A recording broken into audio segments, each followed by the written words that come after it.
उज्जैन में सिंहस्थ 2028 के लिए जल संसाधन विभाग द्वारा 29 किलोमीटर लंबे घाट बनाने का काम जल्द शुरू होने जा रहा है। मुख्यमंत्री डॉक्टर मोहन यादव जल्द ही इसका भूमि पूजन करेंगे।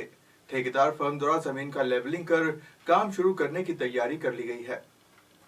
मोक्षदायिनी क्षिप्रा नदी के संरक्षण और सौंदर्यीकरण को लेकर राज्य सरकार की बहुप्रतीक्षित नमामि क्षिप्रा परियोजना आखिरकार धरातल पर उतरने लगी है। जल संसाधन विभाग से अनुबंधित इंदौर की फलोदी कंस्ट्रक्शन कंपनी ने 29.21 किलोमीटर लंबे और 15.6 मीटर चौड़े घाटों के निर्माण का कार्य शुरू करने के लिए जमीन का समतलीकरण शुरू कर दिया है। समतलीकरण कार्य की शुरुआत त्रिवेणी घाट के समीप उस स्थान से की गई है जहां कान्ह नदी का अत्यधिक प्रदूषित जल क्षिप्रा में मिलता है। इस संवेदनशील स्थल से काम की शुरुआत ने जहां सरकार की गंभीरता को दर्शाया है। परियोजना केवल घाटों के निर्माण तक सीमित है, बल्कि इसके अंतर्गत कई स्थानों पर बैराज, स्टॉप डैम और वेटेड काजवे भी बनाए जाएंगे। ठेकेदार का विभाग से अनुबंध 30 महीने में कार्य पूर्ण करने का है। स्टॉप डैम की लंबाई 70 से 110 मीटर, चौड़ाई 4 मीटर और ऊंचाई 3 मीटर तय की गई है।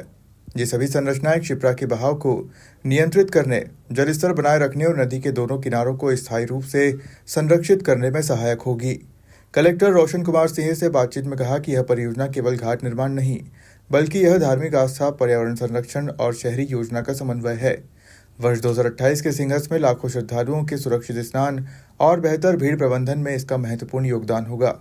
सिंहस्थ 2028 के लिए जो सबसे बड़ा केंद्र है, घाटों पे जो श्रद्धालु डुबकी लगाते हैं उनको ध्यान में रखकर 29 किलोमीटर लंबाई के घाटों का निर्माण कार्य जो है शुरू होने का रास्ता खुल गया है और एजेंसी ऑन बोर्ड हो गई। जल्दी ही माननीय मुख्यमंत्री जी के निर्देशों के तहत उसका भूमि पूजन होगा और कार्य मौके पर। उज्जैन में साल 2028 में सिंहस्थ का आयोजन होना है, जिसके मुख्यमंत्री डॉक्टर मोहन यादव ने अब तक का सबसे भव्य और अलौकिक बनाने का संकल्प लिया है, जिसके चलते सिंहस्थ को उज्जैन में कई विकास कार्यों प्रगति पर है। उज्जैन से सचिन सिन्हा की रिपोर्ट।